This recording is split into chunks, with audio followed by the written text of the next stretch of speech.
আলহামদুলিল্লাহ রাব্বিল আলামিন ওয়াসসালাতু ওয়াসসালামু আলা আশরাফিল আমবিয়া ওয়া সাইয়্যিদিল মুরসালিন নবিয়িনা মুহাম্মদ ওয়া আলা আলিহি ওয়া আসহাবিহি আজমাইন। আমাদের এই তাফসীরে সূরা আল-আরাফের 148 নম্বর আয়াতে আমরা যেখানে এসেছি মুসা আলাইহিস সালামের কাহিনী থেকে। তিনি বনি ইসরায়েলকে নিয়ে পার হয়ে গেলেন, সাগর পাড়ি দিয়ে অপর প্রান্তে পৌঁছে গেলেন। এরপরে আমরা যেটা শুনেছি, তারা মাঝখানে দেখলো বিভিন্ন কওম মুশরিক জাতিগুলো গরুর ইবাদত করছে মাবুদ হিসাবে গ্রহণ করে নিয়ে। তারা দরখাস্ত দিল যে, হে মুসা, আপনার রবকে বলেন না এরকম একটা মাবুদ আমাদের জন্য জোগাড় করে দিতে। তিনি তাদেরকে ভৎসনা করলেন, তাওহীদের পরে আবার শিরক চাও। তারা বুঝলো, কিছুটা থামলো। অতঃপর তিনি বললেন যে আল্লাহ তাআলা আমাকে অ্যাপয়েন্টমেন্ট দিয়েছেন, তার সঙ্গে সাক্ষাৎ আছে। তিনি নসিহত করে তার ভাই হারুন আলাইহিস সালামকে দায়িত্ব দিয়ে তিনি তাদের কাছে বিদায় নিলেন 30 দিনের জন্য। 30টি দিনের জন্য আল্লাহ তাআলা ওনাকে অ্যাপয়েন্টমেন্ট দিলেন। অতঃপর আল্লাহ তাআলা সেটাকে আবার এক্সটেনশন করলেন কয় দিনের জন্য? আরো 10 দিন, অল টুগেদার 40 দিন। তিনি সেখানে আল্লাহ তাআলার কাছে কিতাব রিসিভ করলেন। কিতাব নিয়ে তিনি আসার কথা, কিন্তু এই ফাঁকে দিয়ে বনি ইসরায়েলের মধ্যে বড় ধরনের বিকৃতি শুরু হয়ে গেল। তারা সত্যি গরুর পূজার দিকেই চলে গেল।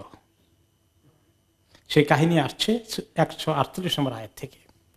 ওয়াত্তাখাযা কওমু মূসা মিন বাদিহি মিন হুলিয়িহিম ইজলান জাসাদান লাহু খুয়ার। মূসা আলাইহিস সালামের কওম, উনি যাওয়ার পরে একটু দেরি হওয়ার কারণে আরো 10 দিন তাদেরকে বলে গেছেন 1 মাস পরে আসবেন, 30 দিন পরে। এখন আসতে দেরি হয়ে গেছে, এদের মধ্যে এই সুযোগটাকে তারা কাজে লাগালো। তখন তারা ওনার পরে গ্রহণ করে নিল মিন হুলিয়িহিম, তাদের কাছে থাকা হলি। হলি অর্থ হচ্ছে অলঙ্কারাদি, সোনার উপর অলঙ্কারাদি, সোনার অলঙ্কারাদি মেইনলি। কিছু অলঙ্কারকে তারা কি করলো, এটাকে বানিয়ে ফেললো। এই জলান, একটা গরুর বাছুরের আকৃতি দিয়ে ফেললো, আগুনের মধ্যে পুড়িয়ে সোনাগুলোকে গলিয়ে একটা গরুর শেপে বানিয়ে ফেললো। এখন 1 নম্বর আসলো যে এই এত অলঙ্কারাদি কোথায় পেল? বনি ইসরায়েল তো নির্যাতিত ছিল, কোন রকমের জান নিয়ে তারা পলায়ন করছে। এ অবস্থায় এত সোনাগয়না পেল কোথায়? এবং এই সোনাগয়না দিয়ে যখন এজল মানে গরুর বাছুর বানানো হলো, জাসাদান, তার একটা পূর্ণাঙ্গ গরুর শরীর হয়ে গেল, লাহু খুয়ার, এবং এই গরুটার একটা আওয়াজও আসতো। খুয়ার মানে গরুর যে আওয়াজ দেয়, হাম্বা করে ডাক দেয়, এরকম একটা আওয়াজ আসলো। এখন এই তারা অলঙ্কারাদি পেল কোথায়? অলঙ্কারাদিগুলো তাদের কাছে ছিল, বনি ইসরায়েলের লোকদের কাছে তেমন কিছু না থাকলেও কোনো কোনো তাফসিরে বিভিন্ন রেওয়ায়াত আসছে। কোরআন শরীফে এত বিস্তৃতভাবে আসেনি।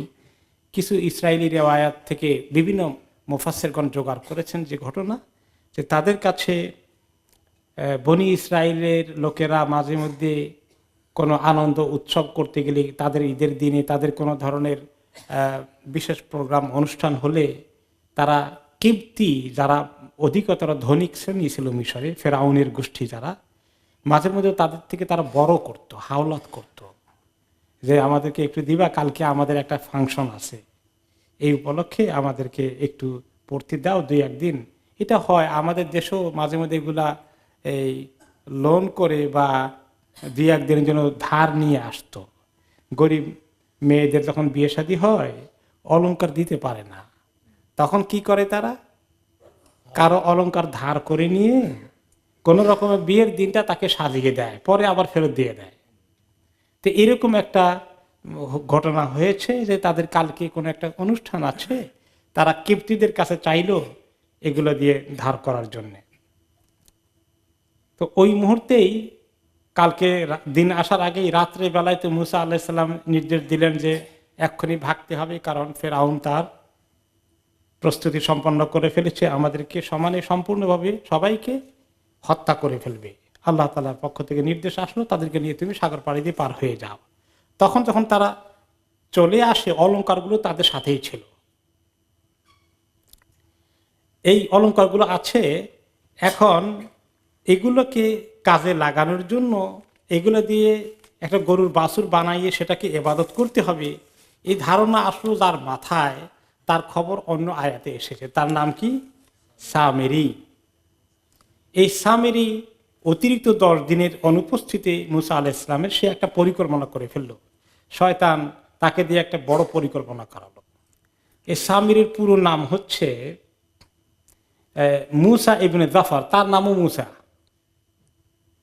মুসা ইবনে জাফর বিলা হিসাবে কোনো কোনো তাফসিরে উল্লেখ করা হয়েছে, কিন্তু তার টাইটেল ছিল সামেরি। এই নামে সে বেশি পরিচিত ছিল। যেমন আছে না, কারো কারো নাম আছে একটা, কিন্তু ডাক নাম আরেকটা ওই নামে, অথবা তার চৌধুরী সাহেব হিসাবেই সবাই চেনে, হাজী সাহেব হিসাবে সবাই চেনে, তো আসল নামটা কি সেটা অনেকে হয়তো ব্যবহার করে না। যাই হোক, তো সামিরি হিসাবেই তার নামটা কোরআন শরীফেও এসেছে, তার যেটা টাইটেল বা উপাধি ছিল। এবং সে সামিরি হিসাবে কেন হয়েছে, তার গ্রামের নাম ছিল সামেরাহ, সেখান থেকে সামেরি। এবং সে তার জন্ম হয় ওই সময়ই যে সময় ফেরাউন বনি ইসরায়েলের সমস্ত বাচ্চাদেরকে হত্যা করত, পুরুষ বাচ্চাদেরকে জিন্দা রাখতো না। এই পিরিয়ডেই তার হত্যা হয়, তার জন্ম হয়। জন্ম হওয়ার পরে এখন সে বাঁচলো কেমনে? মুসা আলাইহিস সালামের বাঁচার কাহিনী তো আমরা জানলাম, কিন্তু সে বাঁচলো কেমনে সামেরি? এই ব্যাপারেও তাফসীর ইবনে কাসিরে, তাফসীর কুরতুবীতে যেটা এসেছে, যে তার মা তাকে কি করেছে, একটা পাহাড়ের গুহার মধ্যে লুকিয়ে রেখেছে। এবং কোনো কারণে এগুলো একদম এত সহিহ রিওয়ায়াত নয়, এসেছে যে ওই বেচারা ওখানে থাকে, তাকে তো রেগুলার দেখতে গেলেও আবার ধরা পড়ে যাবে। জিবরাইল আলাইহিস সালাম তাকে মাঝে মধ্যে দেখে আসতো, কিছু খাবার দাবার তাকে সাপ্লাই করে দিত বলে আসছে। এই ঘটনা কতটুকু সত্য এটা এত নিশ্চিত নয়। হতেও পারে আল্লাহ তাআলা কোনো সময় পরীক্ষা করার জন্য মানুষকে, এক পরীক্ষার ব্যবস্থা থাকার জন্য আল্লাহর মানসা হয়েছে, এরকম কিছু ঘটবে। সেখান থেকে সেই জিবরাইল আলাইহিস সালামের কে চেনার সুযোগ হয়েছে। এবং যখন ফেরাউন সাগরের তীরে পৌঁছে গেছে তার বাহিনী নিয়ে অ্যাটাক করার জন্যে, এবং যে ঘোড়া নিয়ে এসেছিলেন জিবরাইল আলাইহিস সালাম, যার ঘোড়া দিয়ে ফেরাউনের ঘোড়াকে তিনি তাড়া করে সাগরে ফেলে দিয়েছেন। কারণ তাফসীর এসেছে যখন একদম সাগরের তীরে এসে গেছে, মুসা আলাইহিস সালামের কওম ঢুকে গিয়েছে, মাঝখানে চলে গিয়েছে, তখন ওই মুহূর্তে ফেরাউন এসে পৌঁছেছে। সে হিসাব করে দেখছে যে এরা তো এখন মাছ দরিয়ায় বা সাগরের মাঝখানে চলে গেছে, শুকনো হয়ে গেছে, আমরা যাব কি যাব না। সে তো সহজে মরতে চায় না। সে চিন্তা করলো এটাতে একটা অস্বাভাবিক কিছু ঘটেছে, এরকম তো সাধারণ কোনো রাস্তা তো না, হঠাৎ করে রাস্তা হয়ে গেল, আমি পার হব কি না। সে ইতস্তত করছে, হিসাব করছে, এবং না যাওয়ার ফন্দি করছে যে অন্যদেরকে পাঠিয়ে দিয়া আগে দেখুক সবাই ঠিক মতো ওদেরকে ধরে গিয়ে ওই পারে যায় কিনা, তারপরে সে যাবে। কিন্তু এই সময় কোন কোন রেওয়ায়েতে আসছে যে জিবরিল আলাইহিস সালামের ঘোড়া ফেরাউনের ঘোড়াকে এমন তাড়া দিয়েছে, ফেরাউনে এদিকে টানে কিন্তু ঘোড়া ওদিকে টানে ঝাঁপ দিয়ে তাকে নিয়ে সাগরে ডুবেছে। তো এই যে ওই মুহূর্তেই সামিরির সুযোগ হয়েছিল জিবরাইল আলাইহিস সালামের ঘোড়ার পা থেকে কিছু মাটি নিতে, যে মাটিগুলো পাড়া দিয়ে ঘোড়া এসেছে ওখান থেকে ধুলাবালি কিছু সে জোগাড় করেছে কোনো কারণে। এগুলো কতটুকু সত্য আল্লাহ তাআলা ভালো জানেন, একদম কোন সহিহ রিওয়ায়াতের খবর আমি বলছি না, তাফসীরে আসছে বিদায় সেটা আমরা বলছি। কারণ আল্লাহ তাআলা মূল ঘটনা বলেছেন, বিস্তারিত ডেসক্রিপশন আল্লাহ তাআলা বর্ণনায় আসেনি। যেমন নাকি বলেন না যে ইউসুফ আলাইহিস সালাম মিশরের রানীকে পরে বিয়ে করেছিলেন কিনা, বিভিন্ন পুঁথিপত্র এগুলো আসে, ইউসুফ জুলেখার পুঁথির মধ্যে এগুলো আছে। এখন কোরআন শরীফে এগুলো কিছু নাই, হইতেও পারে পরে তিনি তাকে বিয়ে করেছেন, বিধবা স্ত্রীকে বিয়ে করা তো জায়েজ আছে, নাও হতে পারে। কিন্তু এই মানুষ সবসময় চায় যে ঘটনার আগের অংশ কি পরের অংশ কি পুরোটা দিয়ে একটা কাহিনী বানানো যায় কিনা। আল্লাহ তাআলা কিন্তু সমস্ত পুরো আগা থেকে গোড়া পর্যন্ত সমস্ত কাহিনী বলেননি। তো মুফাসসিরিন কেরাম আউট অফ ইন্টারেস্ট মাঝে মধ্যে এগুলো জোগাড় করেছেন। তো এগুলা ব্যাপারে আমাদেরকে রাসূলুল্লাহ সাল্লাল্লাহু আলাইহি ওয়াসাল্লাম কি বলেছেন, একটা গাইডলাইন দিয়েছেন যে বনি ইসরাইল থেকে কোনো কাহিনী যদি পাওয়া যায় যেটা তোমাদের কাছে কোরআন শরীফের মধ্যে পুরোপুরি নাই অথবা হাদিসে তোমরা পাওনি, এগুলার আগের অংশ পরের অংশ যেখানে পাওয়া যায় এগুলো নিলেই তোমাদেরকে শোনো, লা তুসাদ্দিকুহুম ওয়ালা তুকাযযিবুহুম, তাদের সব ঘটনা পুরোপুরি বিশ্বাস করাও ঠিক নয় বা দরকার নাই, আর সবটাই মিথ্যা এটা মনে করাও ঠিক না। হইতেও পারে কিছু সত্য, হইতেও পারে কিছু সত্য নয়। তো যাই হোক, সে একটা বুদ্ধি করলো। আর তাকে যখন মুসা আলাইহিস সালাম জিজ্ঞেস করেছিলেন সূরা তাহাতে আসবে সামেরীকে, পরে যখন তিনি জিজ্ঞেস করেন সামেরী তোর মাথায় বুদ্ধি কোত্থেকে আসলো, এটা বানানোর বুদ্ধি? আর বানানোর পরে সেটা একটু আওয়াজও করেছে এবং সেটা একটু নড়াচড়া করেছে। এখন এটা কারণ মূর্তি নড়াচড়া করে কেমনি, আবার আওয়াজ করে কেমনি, এটার কোনো বিস্তারিত খবর কোরআন শরীফে নাই। এখন মূর্তিটা কি সোনার মূর্তির মতোই এরকম জাস্ট মূর্তি, আওয়াজটা একটু করেছে, নাকি এটা রক্ত মাংসে যেভাবে একটা গরু ছাগল ওইরকম হয়ে গেছে আল্লাহর হুকুমে, এটা নিয়ে কোনো সুস্পষ্ট মতামত পাওয়া যায়নি। কোন কোন মুফাসসির বলেছেন যে এটা পরবর্তী পর্যায়ে একটা প্রাণ থাকা অবস্থা যেভাবে প্রাণী হয় এরকম হয়েছে, রূহ এসেছে তার মধ্যে, নড়াচড়া করেছে। আর জিবরাইল আলাইহিস সালামের ওই পায়ের মাটি ছেড়ে দেওয়ার কারণে এর মধ্যে প্রাণ এসেছে ওনারা বলেছেন, কিন্তু এটা সুস্পষ্টভাবে প্রমাণিত হয়নি। তাহলে আওয়াজ কেমনি আসলো প্রাণ না থাকলে? তো শুধু একবার আওয়াজ করেছে, এত আর বারে বারে করেনি, একটা আওয়াজ দিয়েই থেমে গিয়েছে এবং এটাই তাদের জন্য ফিতনা হওয়ার জন্য যথেষ্ট হয়েছে। আবার কোন কোন মুফাসসির বলছেন না, সেটা আওয়াজ এরকম যায়নি, সামেরী খুব চালাক ছিল, সে ওটাকে ভিতরে এমনভাবে তৈরি করেছে যে বাতাস যখন ঢুকে মুখে দিয়ে, আমাদের দেশে কোনো কোনো সময় ছেলেপেলেরা বাতাসের সামনে করে একটা এই বাঁশির মতো করে লাগাই থইয়ে দিয়ে, যখন বাতাস আসে ফরফর করে আওয়াজ হয় তখন এটা এক ধরনের আওয়াজ দেয়, তাই না? তো এরকম সে কায়দা করে করেছে, বাতাস ওখানে ঢুকে আর জায়গা দিয়ে বাইর হয়, তো এরকম একটা আওয়াজ আসে যেটা মানে আওয়াজটা মানুষকে কনফিউজ করে আসলে যে এটা অলৌকিক কিছু কিনা, যেটা মানুষ কনফিউজ হয়ে গিয়েছে। আর কেউ কেউ বলেছে না, এটা সত্যি একরকম প্রাণীর মতো আওয়াজ করেছে, গরুর মতো আওয়াজ দিয়েছে, দুটাই আসছে। তো মুসা আলাইহিস সালাম তাকে জিজ্ঞেস করলেন যে তুমি এই বুদ্ধি কোথায় পেলা যে এটাকে এরকম করে বানাইতে হবে, তারপরে বানাইলে এর মধ্যে প্রাণ আসবে, যদি এই ঘটনা ঠিক হয় তুমি কেমনি পেলা? তো সে অ্যান্সার করেছে সূরা তাহার ৯৬ নম্বর আয়াতে, ফাকাবাতু কাবদাতাম মিন আসারির রাসূল।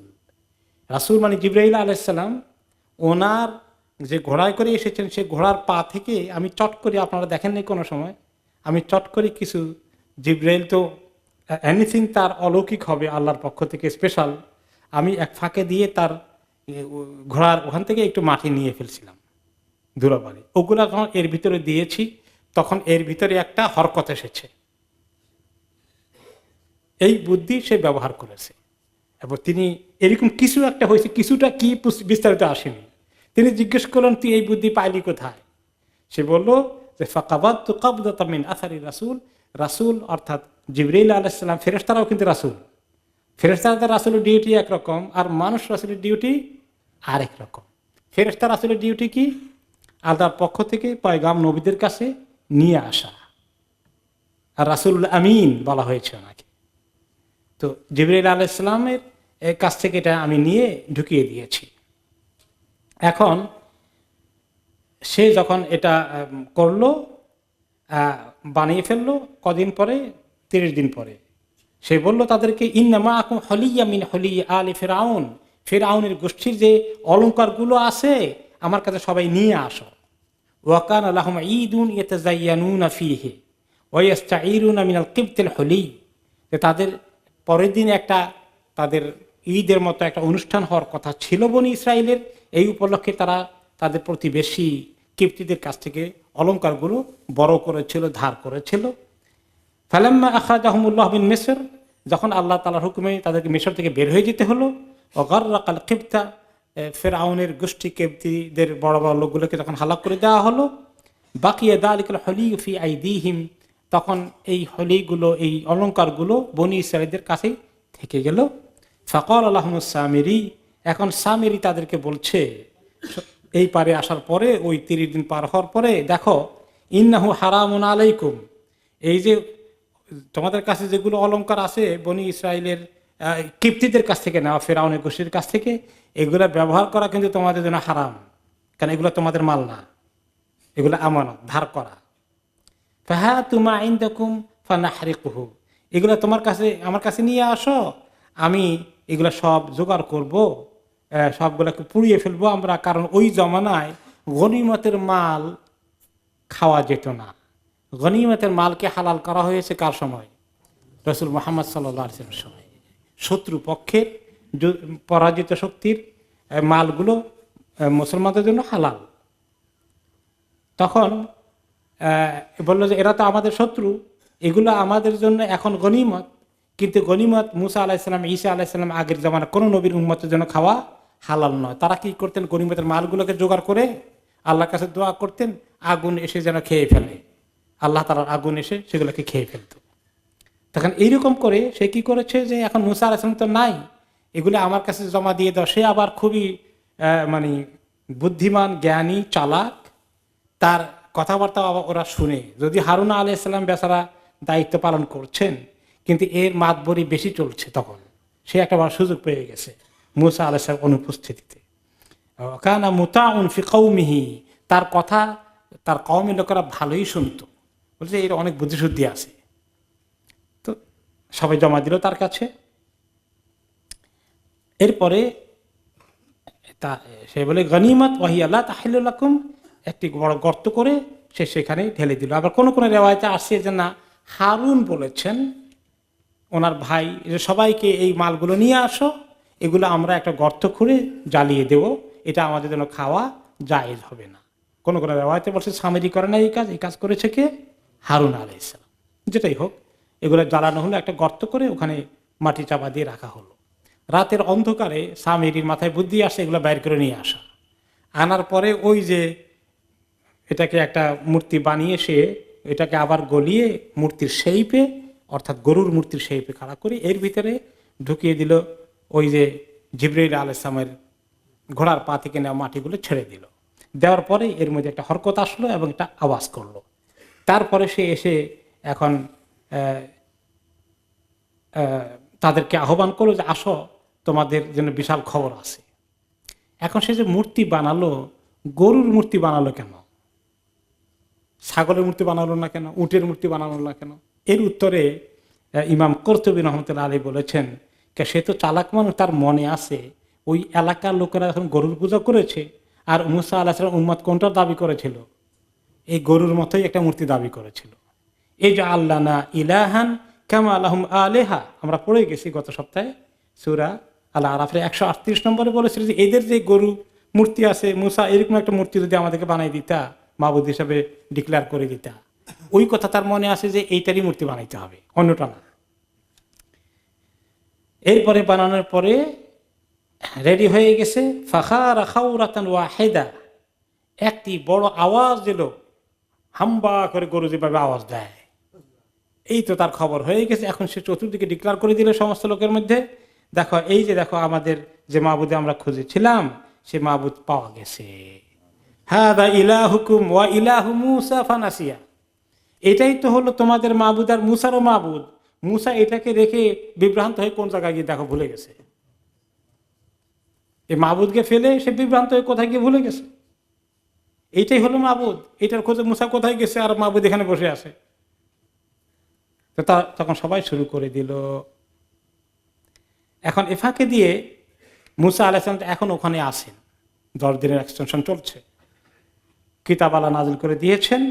দেওয়ার পরে আল্লাহ তাআলা মুসা আলাইহিস সালামকে খবর দিলেন, কারণ মুসা আলাইহিস সালাম এসে যদি দেখেন যে এই অবস্থা, হার্ট ফেল করে মারা যাবেন, আগেই আল্লাহ তাআলা ওনাকে একটু সতর্ক করে দিলেন। সে খবর দিয়েছেন সূরা তাহার 85 নম্বর আয়াতে, فَإِنَّا قَدْ فَتَنَّا قَوْمَكَ مِنْ بَعْدِكَ وَأَضَلَّهُمُ السَّامِرِيُّ, হে মুসা তোমার খবর আছে জরুরি। তুমি যে এখানে আমার সঙ্গে আছো, ওই ফাঁকে দিয়ে সামেরি দুষ্টটা তোমার কওমকে বিভ্রান্ত করে ফেলেছে। ফাইন্না কাদ ফাতান্না কাউমাকা, আমি তোমার কওমকে ফিতনায় নিক্ষিপ্ত করে দিয়েছি, তোমার কওম ফিতনায় পতিত হয়ে গেল। ও আদাল্লাহুমুস সামিরি, সামিরি তাকে বিভ্রান্ত করে ফেলেছে। এই খবর আগে দিয়ে দিলেন। সে খবর নিয়ে মুসা আলাইহিস সালাম আসলেন। খুব তাড়াহুড়া করে আসলেন। যাই হোক, আমরা চলে আসি 168 নম্বর আয়াতে আবার, যে ওয়াত্তাখাযা কওমু মূসা মিন বাদিহি মিন হুলিহিম ইজলান জাসাদান লাহু খুয়ার। মূসা আলাইহিস সালামের পরে তার কওম তাদের অলংকারগুলো দিয়ে একটি বাছুর বানাইল, যার আকৃতি ছিল, শরীর ছিল গরুর মতো, এবং সেটা আওয়াজ করে উঠলো। এরপরে মাবুদ বানালো কিভাবে আসলো শুনলাম। এখন আল্লাহ তাআলা বলছেন, আলাম ইয়ারাউ আন্নাহু লা ইউকাল্লিমুহুম ওয়া লা ইয়াহদিহিম সাবিলা। তারা কি জানে না, তারা কি দেখতে পেল না যে এই মাবুদ তো বানিয়েছে, তাদের সঙ্গে কথাও বলে না, তাদেরকে কোনো হেদায়েতের রাস্তার দিকে কোনো নিয়েও আসে না। মাবুদ কোনো নসিহত করেছে তাদেরকে, হেদায়েতের কোনো পথ দেখিয়ে দিয়েছে, কথা বলেছে? কিচ্ছু তো না। ইত্তাখাযুহু ওয়া কানু যালিমিন। তারা এই যে মাবুদ বানালো এই বাছুরটিকে, গরুটিকে, তারা জালিম ছাড়া তো কিছু না। এত বড় জালিম যে তাওহীদের পরে সুস্পষ্ট শিরকের দিকে চলে গেল, কত বড় অন্যায় কাজ কর্ম তারা করে ফেলল। কিন্তু তারা কথা শুনলো না, তারা এই কাজ থাকলো। ওয়ালাম্মা সুকিতা ফি আইদিহিম রাও আন্নাহুম ক্বাদ দাল্লু ক্বালু লা ইন লাম ইয়ারহামনা রাব্বুনা ওয়া ইয়াগফির লানা লানাকুনান্না মিনাল খাসিরিন। কিন্তু যখন তাদের বোধোদয় হলো, যেটা মুসা আলাইহিস সালাম আসার পরে হয়েছে মেইনলি, যখন তাদের খবর হলো মুসা আলাইহিস সালাম এসে রাগ করে বলার পরে, সে আয়াতটা একটু পরে আসবে, তখন তারা দেখলো যে তারা আসলে গোমরা হয়ে গিয়েছিল। এখন তারা অনুতপ্ত হলো, অনেকেই আল্লাহর কাছে বলল যে আল্লাহ যদি আমাদেরকে রহমত না করেন, আমাদের রব যদি আমাদের প্রতি রহম না করেন আর ক্ষমা না করে দেন, তাহলে আমরা ক্ষতিগ্রস্ত হয়ে যাব। এই কথাটা তারা পরে বলেছে। এখন আসছে পরের আয়াতে, মুসা আলাইহিস সালাম এবার আসলেন। ওয়ালাম্মা রাজা মুসা ইলা কওমিহি গাদবানা আসিফা। মুসা আলাইহিস সালাম তার কওমের কাছে আসলেন দ্রুত গতিতে, কিতাব নিয়ে, ওই যে ওহী নাজিল হয়েছে তাওরাত কিতাব হাতে করে আসলেন। গাদবান, অত্যন্ত রাগান্বিত, ক্রোধান্বিত হয়ে, রাগে গোস্বায় আমার কওম তাওহীদ বাদ দিয়ে শিরকের দিকে চলে গেল। আসিফা, দুঃখে কলজাটা ফেটে যাচ্ছে। এই কওমকে আমি এত কষ্ট করে আল্লাহর দ্বীনের দিকে আনলাম, আল্লাহ তাদের এত রহমত করলেন, ফিরআউনের হাত থেকে উদ্ধার করলেন, এত দয়া মায়া করার পরে আল্লাহ তাআলা এত বড় তারা অন্যায় কাজ করে ফেললো। দুঃখে কষ্টে দিলটা ওনার চুরমার হয়ে যাচ্ছে। এসে তাদের সামনে হাজির হয়ে গেলেন। ক্বালা বি'সা মা খালাফতুমুনি মিন বাদি। আমার পরে তোমরা এত অন্যায় কাজ করে ফেললে, অন্যায়ের তো একটা সীমা আছে। আজিলতুম আমরা রাব্বিকুম, তোমাদের রবের বিষয়ে তোমরা মাবুদের দরকার, আমি তো তোমাদের মাবুদের কাছে গিয়েছি, সেই ফরমান নিয়ে আসতে গেলাম, আল্লাহ তাআলা আমাকে দিয়ে পাঠানোর আগেই আল্লাহর উপরে তাড়াহুড়া করে ফেলে তোমাদের মাবুদ জোগাড় করার জন্য। ওয়া আলকাল আলওয়াহা, হাতে তাওরাতের যে প্লেটগুলো ছিল, শীটগুলো ছিল, দুঃখে কষ্টে হাত থেকে ফেলে দিলেন। দুঃখ কষ্ট এই নয় যে আল্লাহর কিতাবকে ফেলে দিয়ে তিনি অবমাননা করতে চাচ্ছেন, এটা না। কেমন দুঃখ হলে তার হাত থেকে তিনি এই আল্লাহর কিতাবকে ফেলে দিলেন। অনেক সময় হয় মানুষের দুঃখে কষ্টে কোনো জিনিস, দামি জিনিস হাতে আছে, এটাকে ছুঁড়ে ফেলে দেয়, তাই না? অনেক দামি জিনিস ভেঙে ফেলে, হয়তো খেয়াল করে নাই। মানুষের যদি রাগ গোসা তার চূড়ান্ত পর্যায়ে উঠে যায়, তখন তার অনেক সময় সেন্স ও কাজ ঠিক মতো করে না। নবী হলো শেষ পর্যন্ত মানুষ তো, নাকি লিমিট আছে। এত বড় অন্যায় সহ্য করতে পারছেন না, এবং এটা আল্লাহর দ্বীনের জন্য ওনাকে কষ্ট দিয়েছে তা তো না, শুধু আল্লাহ তাআলার দ্বীন যাদের হাতে আমানো, তারা এত বড় কাণ্ড করে ফেললো। কাজেই তিনি দুঃখে কষ্টে কিতাবকে ফেলে দিলেন, যে কিতাব কি হবে, আর তাদেরকে যাদের জন্য কিতাব আনছে তাদের দুরবস্থা। কিতাবকে ফেলে দিলেন। কোন কোন তাফসীর লিখেছে যে প্লেটের মধ্যে কিতাব ছিল, ওটা কিছু কিছু ভেঙেও গেছে প্লেট। পরে রাগ হওয়ার পরে অনেক আয়াতে আছে, রাগ থামার পরে আবার ওই কিতাবকে জোগাড় করছেন, ওই যেটা ভাঙে গেছে ওটাকে আবার জোড়া দিয়েছেন। যাই হোক, তো কিতাব ফেলে দিলেন। ওয়াল কাল আলওয়াহ, আল্লাহ তাআলা সব ঘটনা বলছেন যে সে এইভাবে কোরআনের বা কিতাব তাওরাতের শীটগুলোকে ফেলে দিল। ও আখাদা বিরাসি আখি ইয়াজুরুহু ইলাই, তার ভাইয়ের মাথার চুল ধরে টান দিলেন এদিকে, নিজের কাছে টেনে নিয়ে আসলেন। যে ভাইকে এখন হাত তুলছেন, মানে মারধর করেন নাই, ভাই কিন্তু ওনার 3 বছরের বড় ভাই। তো বড় ভাই হলেও আল্লাহ তাআলার কাছে সিনিয়র কে? মুসা আলাইহিস সালাম। তো এটা তো ওনার অধিকার আছে, উনি তো দোয়া করে আল্লাহর কাছে ভাইকে নবী বানিয়েছেন। ওনার রিকোয়েস্টে আল্লাহ তাআলা ওনাকে নবুয়ত দান করেছেন, ওয়াহী দিয়েছেন। কিন্তু মূল তো আসলে মুসা আলাইহিস সালাম। তাছাড়াও ওনার যখন এরকম রাগের মাথায় কষ্ট হচ্ছে যে তুমি করলাটা কি হারুন, তোমাকে দায়িত্ব দিয়ে ফেললাম, তোমার থাকা অবস্থায় এত বড় শিরকের দিকে কিভাবে গেল? ভাই তিনি জানেন যে মুসা আলাইহিস সালাম কেন এত কষ্ট পাচ্ছেন, তিনি সুন্দর করে আপিল করলেন। ক্বালা ইবনা উম্মা ইন্নাল কওমা ইসতাদআফুনি ওয়া কাদু ইয়াকতুলুনানি, হে আমার মায়ের পেটের ভাই, এই কওম আমাকে দুর্বল পেয়েছে, অর্থাৎ আমি তো একেবারে মাইনরিটি হয়ে পড়েছি, তারা মেজরিটি ওইদিকে ঝুঁকে পড়েছে। কোন কোন তাফসিরে এসেছে যে সবগুলো গিয়েছে, আবার কোন কোন তাফসির না সব যায় নাই, কিন্তু মেজরিটি ওই শিরকের দিকে চলে গিয়েছে। ওয়াকাদু ইয়াকতুলুনানি, আমি যখন তাদেরকে বোঝানোর চেষ্টা করেছি তারা প্রায় আমাকে হত্যা করার মতো অবস্থা, রক্তপাত হয়ে যাবে, এর চেয়ে বেশি গেলে রক্তপাতে হয় তারা আমাকে হত্যা করবে, আর আমার জান বাঁচানোর জন্য তাদেরকে হয়তো আমি হত্যা করা লাগবে। আমি এর দূর আর বাড়ি নাই, তুমি তো আসবা, আল্লাহ তাআলা তোমাকে ফরমান নিয়ে পাঠাচ্ছেন, তুমি যেটা সিদ্ধান্ত নাও তুমি তো একটা ফয়সালা করবা, আমি এই জন্য রক্তপাতের দিকে আমি আর যাইনি।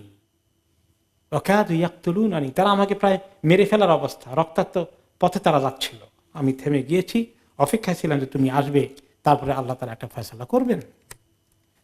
ফালা তুশমিত বিয়াল আদা, এখন তুমি যদি আমাকে এরকম করে মারধর করো অথবা আমার প্রতি এরকম চড়াও হয়, তাহলে তো এখন দুশমনরা বসে বসে হাসি হাসি তামসা দেখবে, দেখো ভাই ভাই লাগছে,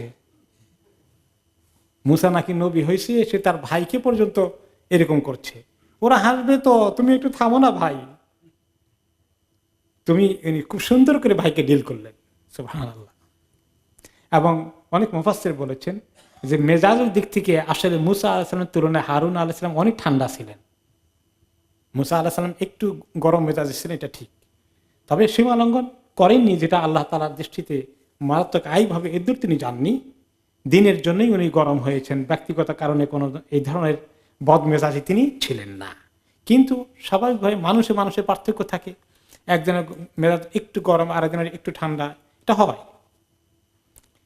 ওয়ালা তাজআলনি মাল কওমিজ যালিমিন, আর আপনি হে মুসা আপনি ভুল বুঝবেন না, আপনি আমাকে জালিমদের মতো এক কাতারে ফেলবেন না, আমি তাদের কওমের অন্তর্ভুক্ত নয়, আমি এটাকে ঘৃণা করেছি, থামানোর চেষ্টা করেছি। কোন কোন রেওয়ায়েতে আসছে যে তিনি, কোন অন্য আয়াতে আসছে, আর ব্যাখ্যা এসেছে, ক্বালা ইয়া ইবনা উম্মা লা তাখুয বিলিহিয়াতি ওয়ালা বিরাসি, মুসা আলাইহিস সালাম মাথার চুল ধরেছেন আর দাড়ি ধরে, দুটোটা ধরে টান দিয়েছিলেন। হে আমার মায়ের পেটের ভাই, আমার মাথা ধরে টান দিও না, দাড়ি ধরে টান দিও না। ইন্নী খাশীতু আন তাকুলা ফাররাকতা বাইনা বানি ইসরাঈলা ওয়া লাম তারকুব কওলি, তিনি বললেন যে আমি আশঙ্কা করেছি আমি যদি এর চেয়ে বেশি যাই তাহলে একটা বড় মারামারি হয়ে যাবে, রক্তাক্তের কিছু ঘটে যাবে, তখন তুমি আমাকে এসে যদি বলো তুমি এত বড় এদূর অগ্রসর হতে তোমাকে বলছে কি যে মারামারির দিকে চলে যাওয়া, রক্তারক্তির দিকে চলে যাওয়া, আমার জন্য কেন অপেক্ষা করলা না? তুমি তো এই কথা বলতে পারো, যেহেতু তুমি সিনিয়র নবী, তোমাকে আল্লাহ তাআলা গাইড করবেন, লিডারশিপ তো তোমার হাতে, তো আমি কিছু তো তোমার জন্য রাখছি, এই কারণে আমি এর চেয়ে বেশি আর বাড়াবাড়ি করিনি। এখন ইবনা কেন বলেছেন, মায়ের পেটের ভাই কেন বলেছেন? এখান থেকে কেউ কেউ কোন কোন মুফাসসির বলেছেন যে মা এক ছিল কিন্তু বাপ হয়তো দুই ছিল, হয়তো মুসা আলাইহিস সালামের পিতা তার মাকে বিয়ে করার আগে আরেক স্বামী ছিল মহিলার, সে স্বামী হয়তো মারা গিয়েছেন বা তালাকপ্রাপ্ত হয়েছেন, তো আগের বাপের দ্বারা হারুন আলাইহিস সালামের জন্ম হয়েছে, আর পরের স্বামীর কর্তৃক যে সন্তান এসেছে তিনি হলেন মুসা আলাইহিস সালাম। এইখান থেকে কেউ কেউ অর্থ নিয়েছেন ইবনা উম্মা বলতে মায়ের পেটের ভাই, তার মানে বাপ দুই, এটা হতে পারে কেউ কেউ বলেছেন।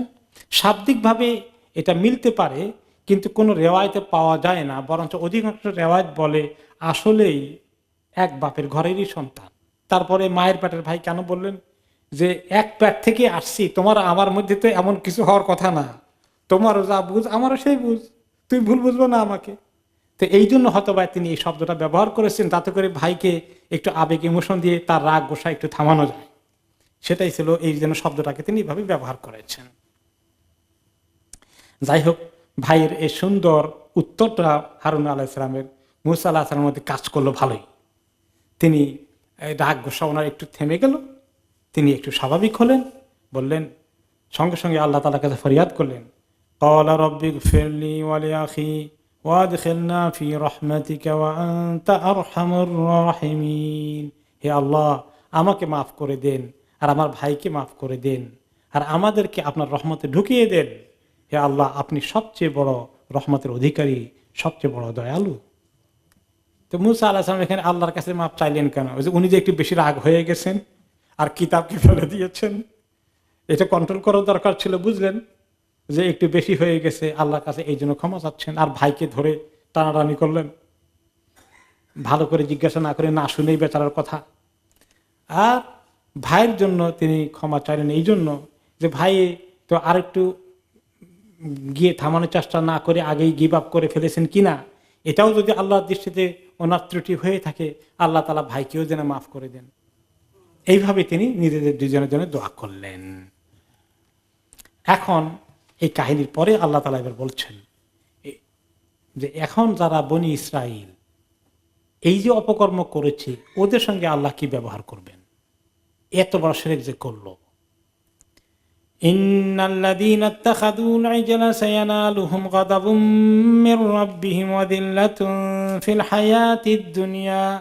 নিশ্চয়ই যারা এই গরুকে, বাছুরকে মাবুদ হিসেবে বানিয়েছে, অচিরেই তাদের প্রতি আল্লাহর গজব নাজিল হবে, আল্লাহর গোস্বা নাজিল হবে, আল্লাহ তাআলার অভিসম্পাত, আল্লাহ এটা ছাড়বেন না। তাওহীদের লোকেরা শিরকের দিকে চলে যাবে দলে দলে। ওয়াদিল্লাতুন, এবং তাদের প্রতি আসবে দিল্লাহ, মানে অপমান, তারা বেইজ্জত হতে বাধ্য হবে। ফিল হায়াতিদ দুনিয়া, দুনিয়ার মধ্যে অবশ্যই তাদেরকে আল্লাহর গজবের মোকাবিলা করতে হবে এবং বেইজ্জত হওয়া লাগবে। ওয়াকাযালিকা নাজিল মুফতারিন, এভাবেই আমি যারা আল্লাহ তাআলার দ্বীন সম্পর্কে বিকৃত ধারণা নিয়ে আসে তাদেরকে আমি শাস্তি দিয়ে থাকি। এখন এখানে আল্লাহ তাআলা গজবের কথা বললেন কেন? যে কোনো গুনাহ করলে তো আল্লাহ তাআলা মাফ করে দেন, তাই না? লা তাকনাতু মির রাহমাতিল্লাহ ইন্নাল্লাহা ইয়াগফিরুদ যুনুবা জামিআ। তোমরা আল্লাহর রহমত থেকে নিরাশ হয়েও না, আল্লাহ তাআলা সমস্ত গুনাহ মাফ করে দেন। এটা শুধু এই নবীকেই বা এই উম্মতকেই আল্লাহ তাআলা এই সুসংবাদ দেননি কোরআনে। একই লাইনে, একই ওয়াহী যেখান থেকে আসছে, সমস্ত কিতাবেই তো এরকম প্রিন্সিপালগুলো আছে যে আল্লাহ তাআলা এভাবে মাফ করে দেন। তো বনি ইসরাইল যদি আল্লাহর কাছে এখন মুসা আলাইহিস সালামের কথা শুনে তাদের বোধোদয় হয়েছে, তারা যদি তওবা করে আল্লাহর কাছে মাফ চায়, তাহলে তো সাধারণ প্রিন্সিপাল অনুযায়ী আল্লাহ তাআলা শিরকের গুনাহ তো মাফ করে দেওয়ার কথা, নাকি? কথা না, অবশ্যই মাফ করবেন। মুশরিকরা যদি কোনো শিরক করে বসে এরপরে তওবা করে আল্লাহ মাফ করবেন না? করবেন। কিন্তু আল্লাহ তাআলা এদেরকে তওবা কবুল করার জন্য তাদেরকে শুধু তওবা করলেই মাফ করে দেবেন না, তাদের তওবার শর্ত লাগিয়ে দিয়েছেন, তাদেরকে হত্যা করা লাগবে। তওবা কবুল হওয়ার জন্য তাকে আল্লাহর হুকুম, তার যারা যারা শিরক করেছে তাদেরকে হত্যা করতে হবে। তওবা তো করবেই, কিন্তু প্রায়শ্চিত্ত হিসাবে তাদের কতল করতে হবে। এটার অর্থ হচ্ছে যে গজব, আল্লাহ এত গোস্বা তাদের প্রতি, এটা ছাড়বেন না আল্লাহ তাআলা। যে জাতি তাওহীদের জন্য এসেছে সেই জাতি শিরকের মধ্যে ঢুকে যাবে, এটা আল্লাহ তাআলা অ্যালাউ করবেন না। একজন দুইজন নয়, গোটা জাতির ব্যাপক অংশ ওদিকে গিয়েছে। এই জন্য এত বড় শাস্তি তাদেরকে। আমরা সূরা বাকারা তাফসীর বিস্তারিত শুনেছি যে কিভাবে তাদেরকে হত্যা করা হয়েছে। রাতের অন্ধকারে বলা হয়েছে যারা মোমেন তাওহীদে বিশ্বাসী ছিল তাদের হাতে তরবারি দেওয়া, তারা এই লাইনে দাঁড়াবে, আর তাদের মোকাবেলায় ইহুদি জাতির যারা গরুর পূজা করেছিল তারা সামনে থাকবে, তারা অপোজিট লাইনে থাকবে, আর ওরা এই অন্ধকারের মধ্যে শুধু তরবারি চালাতে থাকবে। এবং এক রাতে কত হাজারকে হত্যা করা হয়েছে। যারা হত্যা হয়ে গেছে তাদের তওবাকে আল্লাহ তাআলা কবুল করেছেন, কারণ তারা নিজেদেরকে আখিরাতের শাস্তি থেকে বাঁচার জন্য আল্লাহ তাআলা যে তওবার ফর্মুলা দিয়েছেন তার সঙ্গে নিজেকে গর্দানকে উড়িয়ে দেওয়ার সিদ্ধান্তকে বাস্তবায়ন করার জন্য তারা এগ্রি করেছে। এই কষ্ট তাদেরকে দুনিয়াতে করে যেতে হয়েছে, তওবার শর্ত হিসেবে যারা এটা মেনে নিয়েছে আল্লাহ তাআলা তাদের তওবাকে কবুল করেছেন। পরে মুসা আলাইহিস সালাম দোয়া করেন যে আল্লাহ আমার উম্মত তো শেষ হয়ে গেল, আল্লাহ এবারে কিছু থামাই দাও না। অনেকগুলো কয়েক হাজার হত্যা হওয়ার পরে আল্লাহ তাআলা বলে যে এবার অর্ডার দাও, এবার থেমে দিতে বলো। থেমে দিল। থেমে যাওয়ার পরে যাদের হত্যা হয়নি, স্টিল বেঁচে গিয়েছে, তাদের তওবা আল্লাহ কবুল করেছে, কারণ তারা রাজি হয়েছে তওবার শর্ত পূরণ করার জন্য। যদি লাকিলি তারা বেঁচে গেছে আল্লাহ তাআলার ইচ্ছায়। এখন এই যে ফিতনা এসেছিল, তো কেউ কেউ বলবেন যে এই আয়াতের মধ্যে এসেছে ইন্না ফাতান্না কওমাকা, যে আমি তোমার কওমকে ফিতনায় ফেলে দিয়েছি।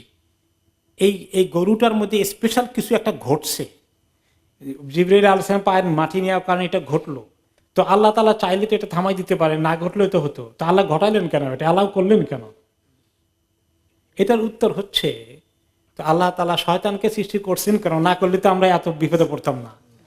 যুগে যুগে আল্লাহ তাআলা এই ফিতনা করবেন, পরীক্ষা করে দেখবেন। যখন কিয়ামতের আগে দাজ্জাল আসবে, সে এত ফিতনা করবে, সে তার সাথে করে জান্নাত নিয়ে আসবে, জাহান্নাম নিয়ে আসবে।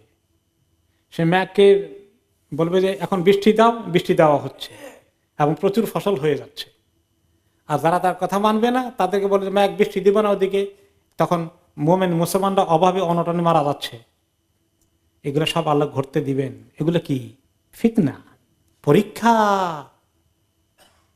কারণ মোমেনরা জানে দাজ্জাল কি জিনিস, সে এই সমস্ত নকল বৃষ্টি আনবে, নকল জান্নাত আনবে, নকল জাহান্নাম আনবে, এগুলো সব ঘটবে, সব আল্লাহ আগে বলে দিয়েছেন। এই পরীক্ষায় আর দাজ্জালের তিলিস্মাতি কিছু দেখেই তাকে মাবুদ হিসেবে যারা মেনে নিবে, তারা ওই মুসা আলাইহিস সালামের উম্মতের মতো তারা বিভ্রান্ত হয়ে যাবে।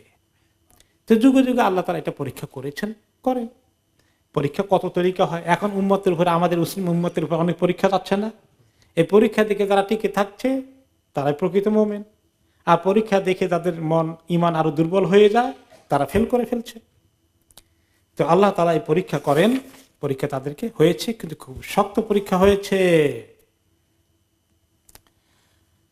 তাদেরকে আল্লাহ তাআলা দুনিয়ার মধ্যে এই শাস্তি দিলেন, আল্লাহর গজব তাদেরকে গর্দান দিয়ে মোকাবিলা করতে হলো, এবং জিল্লাতুন, তারা অপমানিত হয়েছে। যারা শিরক করেছে তারা অপমানিত হয়েছে। পরের আয়াতের মধ্যে কনক্লুড করেছেন আল্লাহ তাআলা আয়াতের অংশে, ওয়া কাযালিকা নাজজিল মুফতারিন, এভাবেই আমি যারা ইফতিরা করে, আল্লাহর দিন সম্পর্কে ভিত্তিহীন অমূলক কথাবার্তা নিজের মত অনুযায়ী ছেড়ে দেয়, আমি তাদেরকে এভাবেই কি করব? লজ্জিত করব, অপমানিত করব, তাদের প্রতি আমি গোস্সা হব। এই মুফতারিনের তরজমায় তাফসিরের মধ্যে অনেক ইমামরা বলেছেন, যেমন হাসান বাসরী রাহমাতুল্লাহ আলাইহি বলেছেন, ইন্নাল বিদআতা আলা আকতাফিহিম, যত লোক বেদাত করবে এই উম্মতের মধ্যে, দ্বীনের মধ্যে নতুন কোনো কিছু ঢুকিয়ে দেয় যেটা দ্বীনের অংশ নয়, শিরক বিদআত ঢুকায়, তাদেরকেও আল্লাহ তাআলা জলিল ও খার করবেন দুনিয়ার মধ্যে। দুনিয়ার মধ্যে তারা টাইম টু টাইম অপমানিত হবে। এবং একই কথা আবু কুলাবা রাহমাতুল্লাহ আলাইহি, একজন বড় ইমাম, তিনি বলেছেন, ওয়া কাযালিকা নাজজিল মুফতারিন, এভাবে আমি যারা দ্বীনের ব্যাপারে উল্টাপাল্টা বিষয়গুলো নিয়ে আসে তাদেরকে আমি এরকম শাস্তি দেব দুনিয়ার মধ্যে। হিয়া আল্লাহি লিকুল্লি মুফতারিন ইলা ইয়াউমিল কিয়ামা, কিয়ামত পর্যন্ত যে দিনদার লোকেরা দিনের নামে আল্লাহর ব্যাপারে, আল্লাহর দিনের ব্যাপারে এরকম উল্টাপাল্টা বেদাত এবং শিরক নিয়ে আসবে, তাদেরকে আল্লাহ তাআলা এইভাবে ডিল করবেন। সুফিয়ান ইবনে উয়াইনা রাহমাতুল্লাহ আলাইহি বলেছেন, কুল্লু সাহিবি বিদআতিন যালিল, যত রকমের বেদাতি লোক আছে এরা সবগুলো অপমানিত। তাদেরকে আল্লাহ তাআলা সমাজে মানুষের দিলের মধ্যে ওই সম্মান, ওই মহব্বত, ওই শান দেবেন না। তারা চিহ্নিত হবে সমাজের মধ্যে, তারা ধিকৃত হবে। তারা যে বেদাতি, এই পরিচয় গোপন থাকবে না। এই পরিচয় মুসলমানদের কাছে, অনেকের কাছে যারা দিনদার ফুটে উঠবে, তারা ঢাকতে পারবে না। ওয়াল্লাযীনা আমিলুস সাইয়্যাতি সুম্মা তাবু মিন বাদিহা ওয়া আমানু ইন্না রাব্বাকা মিন বাদিহা লাগাফুরুর রহিম। ওই মূসা আলাইহিস সালাম কওমের মধ্যে হোক আর যে কোনো কওমের মধ্যেই হোক, পরবর্তী পর্যায়ে যারা আমিলুস সাইয়্যাত, একবার গুনাহ করে ফেলে, এইরকম গুনার মধ্যে যারা লিপ্ত হয়ে যায়, সুম্মা তাবু, অতঃপর তওবা করে ফেলে, মিন বাদিহা, এরপরে তওবা করে, ওয়া আমানু, এবং প্রকৃত ঈমান আনে, ঈমানকে ঝালাই করে, ঈমানকে নবায়ন করে, ঈমানকে খাঁটি করে ফেলে, ইন্না রাব্বাকা মিন বাদিহা লাগাফুরুর রহিম, আপনার রব এর পরেও অনেক ক্ষমা করেন, অনেক রহম দিল। তাহলে আল্লাহ তাআলা এখানে মূসা আলাইহিস সালামের ওই কওমের যারা তওবা করেছিল এবং ঈমানকে নবায়ন করে তারা মৃত্যুর কাছে গর্দানকে এগিয়ে দিয়েছে, তাদের তওবাকে আল্লাহ কবুল করেছেন। এবং যারা প্রস্তুত হয়েছে কিন্তু হত্যা হয়নি, তাদেরকেও আল্লাহ কবুল করেছেন। এই উম্মতের মধ্যেও যখন এরকম কোনো গুনাহ করবে, অবশ্য আল্লাহ তাআলা আমাদেরকে আযাবে আম থেকে রেহাই দিয়ে তওবার সুযোগ দিয়েছেন। এই উম্মতের মধ্যেও কেউ যদি শিরক করে আর খাঁটি দিলে তওবা করে, অবশ্যই আল্লাহ তাআলা তাকে মাফ করে দিবেন, ক্ষমা করে দেবেন। এই আয়াতের মধ্যে জেনারেল কথা আছে, যারাই গুনাহ করবে অতবার তওবা করবে, এরপরে ঈমান আনবে, আপনার রব এর পরে গাফুর এবং রাহিম। আব্দুল্লাহ ইবনে মাসউদ রাদিয়াল্লাহু আনহুকে জিজ্ঞেস করা হলো একবার, সুইলা আন যালিকা ইয়ানি আর-রাজুল ইয়াজনি বিল মারআ সুম্মা ইয়াতাযাওয়াজুহা, কোন ব্যক্তি কোন মহিলার সঙ্গে জিনা সম্পর্কে লিপ্ত হচ্ছিল, এরপর সে মহিলাকে বিয়ে করলো, এখন কি আল্লাহ তাআলা তাকে বিয়ে করার পরে তো হালাল, তার আগে তো গুনাহ হয়েছে, এখন আল্লাহ তাআলা কি তাকে মাফ করবেন? বা এটা কি জায়েজ আছে? এরকম বিয়ে করা জায়েজ হবে? তখন তিনি এই আয়াতটা পড়লেন। ওই লোক আবার প্রশ্ন করলো, তাকে আল্লাহ মাফ করবেন? তওবা করলে মাফ করবেন? তিনি আবার আয়াতটা পড়লেন, আবার আয়াতটা পড়লেন, 10 বার পড়লেন, 10 বার পড়ে আশারা মাররাতিন ফালাম ইয়ামুরহুম বিহা ওয়ালাম ইয়ানহাহুম আনহা। এখন ওই মহিলা কি তাকে বিয়ে করা জায়েজ হবে? তিনি কোনো ফতোয়া দিলেন না, জায়েজ আছে এটাও বললেন না, আর জায়েজ নাই এটাও বললেন না, খালি 10 বার আয়াতটা পড়লেন। তো কি বুঝলেন 10 বার পড়ার কারণে? তিনি কি বুঝাতে চাইলেন? আল্লাহ তো মাফ করবেন, হতাশ করবেন না। এই জন্য এই সমস্ত কেসে যখন আমাদের সমাজে এই ঘটনাগুলো ঘটে, অনেক যুবক যুবতী এই সমস্ত কর্মকাণ্ডে লিপ্ত হয়ে যায়, তখন তাদের জন্য উত্তম হচ্ছে কোনটা? বিয়ে শাদী করিয়ে দেওয়া এবং কতবার তাদেরকে তওবার দিকে উৎসাহিত করা, আগে তওবা করানো, তারপরে বিয়ে শাদী করে দেওয়া। এছাড়া আর কোনো রাস্তা আছে? আর রাস্তা দিকে যখন ফেরত নিয়ে যায়, তখন আরেক জায়গায় বিয়ে শাদী করিয়ে দেয়, আর শয়তান কোন দিকে টানে? ওই আগেরটা করিয়ে দেয়, ওইদিকে নিয়ে আসে, যেটা আমাদের অনেক লোকগুলো করে যাচ্ছেন। দীর্ঘদিন 1 বছর 2 বছর 5 বছর তারা জানেন যে তার মেয়ের সঙ্গে তার ছেলের সঙ্গে আরেকজনের এরকম আছে, সম্পর্ক চলছে, এখান থেকে শুধু থামিয়ে আরেক জায়গায় কিভাবে বিয়ে দিবেন খালি এই চিন্তা করেন। আর উচিত যেটা যেই জায়গায় তার সম্পর্ক হয়েছে বরঞ্চ ওইখানে বিয়ে দিয়ে দিলে সে মোর সেফ। আর আরেক জায়গায় জোর করে বিয়ে দিলে একদিন এটা ফাঁস হয়ে যাবে এবং পরবর্তী পরে তার অপমান আরো বাড়বে। তো আব্দুল্লাহ ইবনে মাসউদ রাদিয়াল্লাহু তাআলা আনহু এই আয়াতের তাফসীরে আমাদের সেই দৃষ্টি আকর্ষণ করলেন। যাই হোক, এরপরে মাঝখানে তাদের এই শাস্তির কথা বলে টলে এখন আল্লাহ তাআলা লাস্ট আয়াতে এখানে আসলেন। মূসা আলাইহিস সালাম এখন কি করলেন? শাস্তি হওয়ার আগেই তার ভাইয়ের দাড়ি ধরে টানলেন, চুল ধরে টানলেন, মাথা ধরে নিয়ে আসলেন।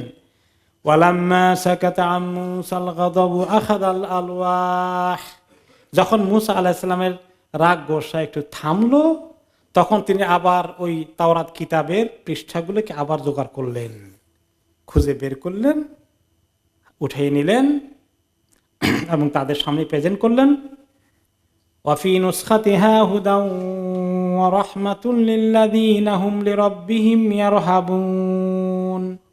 এবং সেই কপিটা, যে কপিটা তিনি নিয়ে এসেছিলেন এই তাওরাতের, সেখানে কি ছিল? হুদা এবং রাহমা। হুদা এবং রাহমাত। আল্লাহ তাআলার ওয়াহী হচ্ছে হুদা এবং রাহমাত। শুধু তাওরাত হুদা এবং রহমত নয়, কোরআনও হুদা এবং রাহমাত। কোরআন যে হুদা, হেদায়েতের কারণ, হেদায়েতের গাইডলাইন, এই ব্যাপারে তো সূরা বাকারা আল্লাহ তাআলা বলে দিয়েছেন কি? হুদাল লিল মুত্তাকিন। আর সূরা বনী ইসরাঈলে কি বলেছেন? ওয়ানুনাজ্জিলু মিনাল কুরআনি মা হুয়া শিফাউন ওয়া রাহমাতুল লিল মুমিনিন। শিফা এবং রাহমাত বলেছেন, আর একটু অতিরিক্ত, কিন্তু রহমতের কথাও সেখানে আছে। তো আল্লাহ তাআলার কিতাব হচ্ছে মানুষের জন্য হেদায়েত এবং মানুষের জন্য রহমত। এটা যেমন তাওরাতের ক্ষেত্রে, ইনজিলের ক্ষেত্রে, জাবুরের ক্ষেত্রে, কোরআনের ক্ষেত্রেও তাই। এখন আমাদেরকে মুসা আলাইহিস সালামের কাহিনী এখানে শেষ হলো, কিন্তু আমাদের জন্য আল্লাহ তাআলা পরবর্তী পর্যায়ে মুসা আলাইহিস সালামকে আরো অনেক কথা বলবেন, তার কাহিনী এখনো শেষ হয়নি। এইখানে যে হুদা এবং রহমত, এখান থেকে আমাদের শিক্ষা কি? আমাদের কওম, মুসলিম উম্মাহ, কোরআনকে আমরা কতটুকুন হেদায়েতের মূল কিতাব হিসাবে ধরে নিয়ে শিক্ষা নিচ্ছি, আর কতটুকুন রহমত আছে বলে আমরা ইয়াকিন করে বিশ্বাস করছি? আমরা কি এই কোরআন দ্বারা আমাদের পথ পরিচালনা করার সিদ্ধান্ত নিয়েছি? আমাদের সমাজে কি আছে তা? এবং কোরআন অনুসরণ করলে, আমল করলে, ব্যক্তি জীবনে, পারিবারিক জীবনে, রাষ্ট্রীয় জীবনে ফলো করলে যে আল্লাহ তাআলা রহমত দিবেন, এই কথা কি আমাদের উম্মত বিশ্বাস করে আমল করছে? নাই, কোনো খবরই তো নাই। তাহলে মুসা আলাইহিস সালামের উম্মত যেভাবে সীমা লঙ্ঘন করেছে, এই উম্মতের মধ্যেও সীমা লঙ্ঘন আছে। যদিও হয়তো মেজরিটি একসঙ্গে চলে যায়নি, ওনার কম যেভাবে গিয়েছে, কিন্তু স্টিল আপনি যদি দেখেন এই উম্মতের মেজরিটির মধ্যে শিরক আছে না তাওহীদ আছে, এটা চিন্তার বিষয়।